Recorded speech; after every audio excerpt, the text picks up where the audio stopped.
Good morning, guys. How are you? कैसे हैं आप सब? I hope so. All of you would be fine in your home.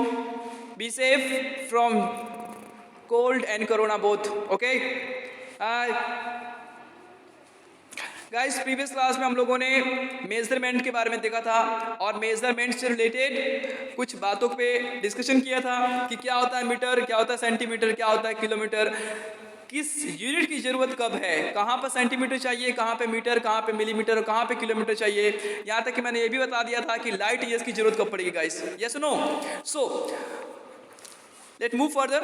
Before that, once again welcome back on my YouTube channel Biochem Adduxer. Guys, अब हम लोग देखते हैं 10.5 का जो टॉपिक है, that is correct measurement of the length. इसमें क्या बताया गया है कि हम लोग लेंथ को कैसे मेजर करेंगे करेक्टली। लेंथ को तो कोई भी मेजर करता है, यस और no, but measure correct way में कैसे करेंगे। In our daily life we use various types of measuring devices and we use a metre scale. हम लोग मीटर स्केल यूज करते हैं, आई होप सो आप लोग यूज करते होंगे गाइस, है ना, for measuring the length. Length को मेजर करने के लिए हम लोग क्या यूज करते हैं बेटा, क्या यूज करते हैं बताओ, मीटर स्केल यूज करते हैं ना।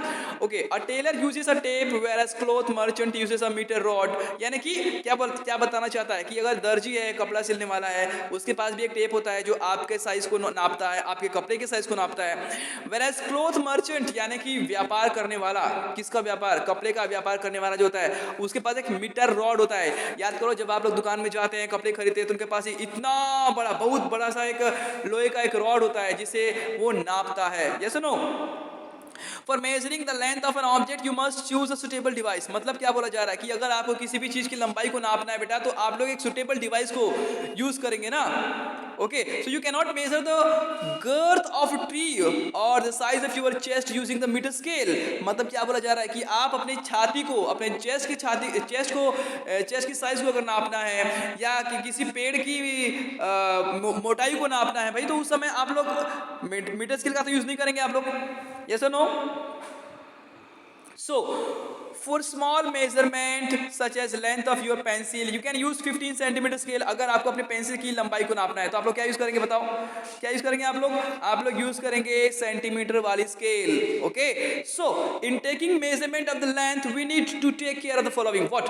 फर्स्ट ऑफ ऑल क्या बोला जा रहा है, हमको कौन सी बातों का ध्यान रखना है, हमको वो सीखना है बेटा। Got it? हमको किस बात का ध्यान रखना है?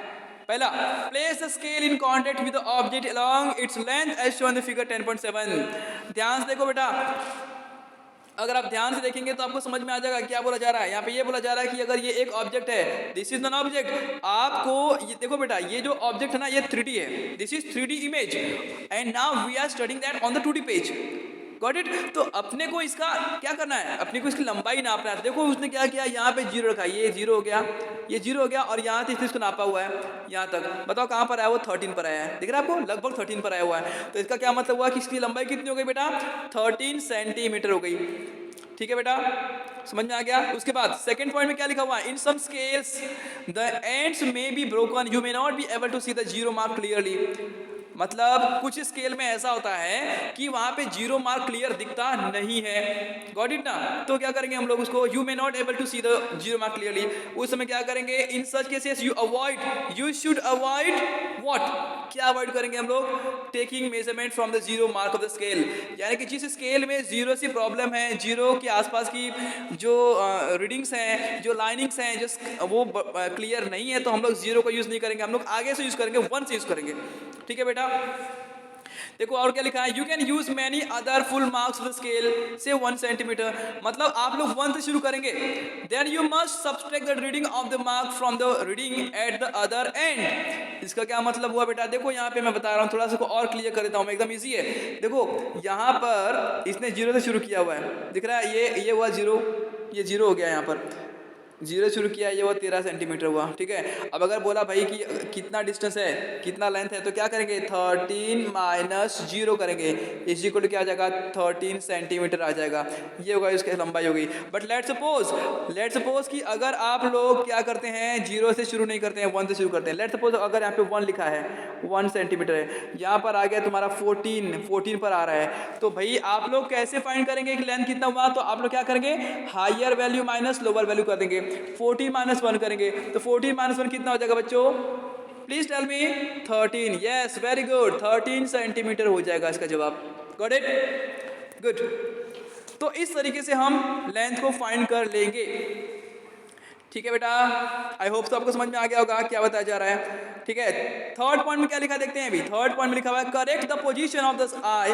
बेटा क्या लिखा देखो, correct the position of the eye is also important for taking measurement. बेटा एक बात याद रखो, अगर आपकी आइज की पोजीशन करेक्ट नहीं रहेगी तो आप सही मेजरमेंट नहीं ले पाएंगे। सो अपने आइज को प्रॉपरली रखना है। Your eye must be exactly in front of the point where the measurement is to be taken. क्या बोलना चाहता हूँ, जहां से मेजरमेंट लिया जा रहा है, जहां से मेजरमेंट लिया जा रहा है बिल्कुल वहीं पे होना चाहिए। यहां से मेजरमेंट लिया जा रहा है बिल्कुल यहां से लेके यहाँ तक ध्यान से देखना है आपको।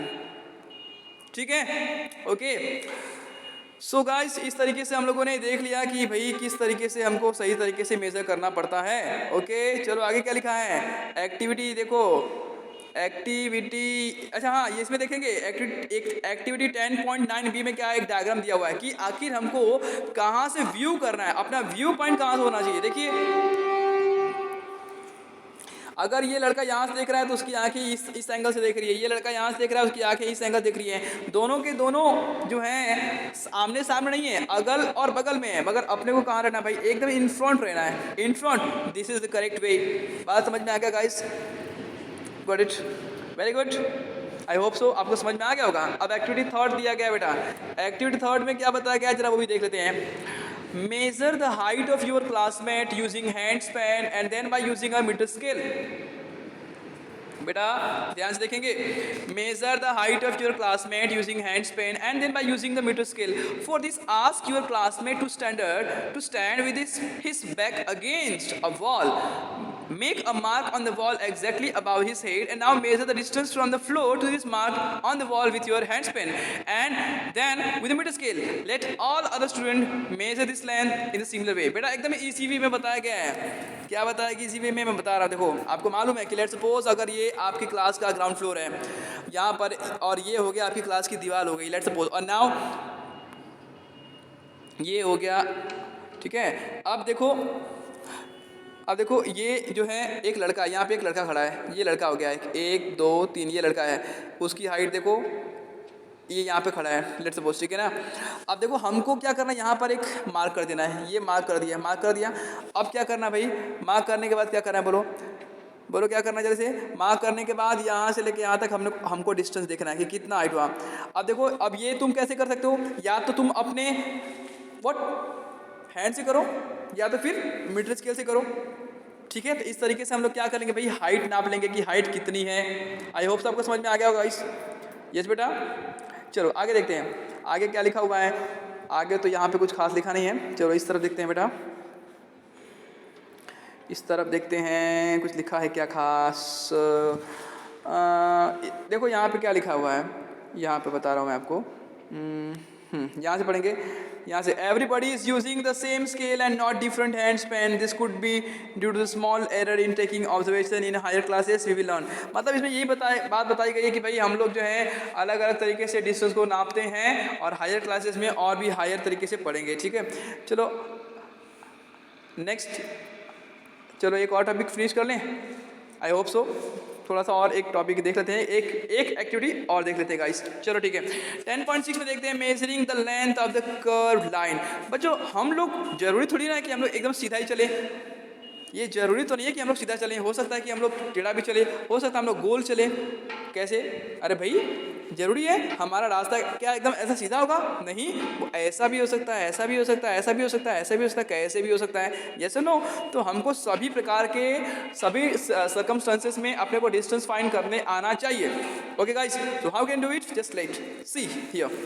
एक्टिविटी 4 में क्या दिया गया गाइस, देखो लिखा हुआ है use a thread to measure the length the curve line A B.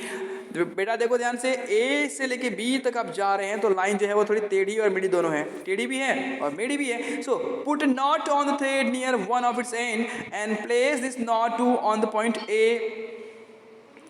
Now place a small portion of the thread along the line, keeping it taut using your fingers and thumb. Hold the thread at the end point with one hand. Using the other hand, stretch a little more portion of the thread along the curved line. बेटा इसमें क्या बताया गया है, इसमें बहुत ही simple way में बताया गया है, जरा ध्यान से देखना बच्चों, एकदम इजी है। लेट्स सी, ये हुआ आपका एक धागा, जैसे नो, ये क्या होगा आपका एक धागा हो गया, ये क्या हो गया आपका एक धागा हो गया, है ना बेटा। ओके, इसको बना दिया पॉइंट ए, इसको बना दिया पॉइंट बी, क्या बना दिया इसको, पॉइंट बी बना दिया।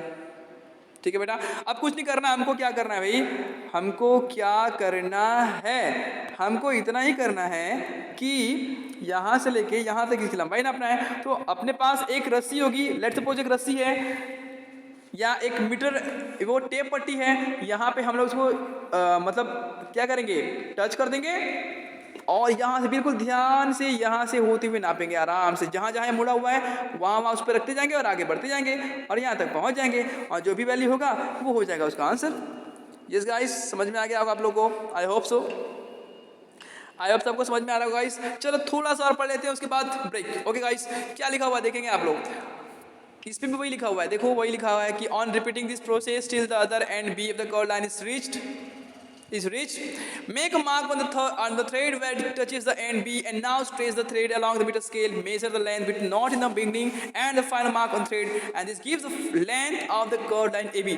guys, वही बात बताई गई है जो मैंने हिंदी में कहा आपको कि अगर एक पॉइंट से लेकर के दूसरे पॉइंट तक आपको लंबाई नापना है, अगर रास्ता कर्व है तो जैसे जैसे वो मुड़ा हुआ है वैसे वैसे आपको टेप पट्टी को भी मोड़ना पड़ेगा। Okay guys, I hope so आज की वीडियो में जो बताया है मैंने आपको समझ में आ गया होगा।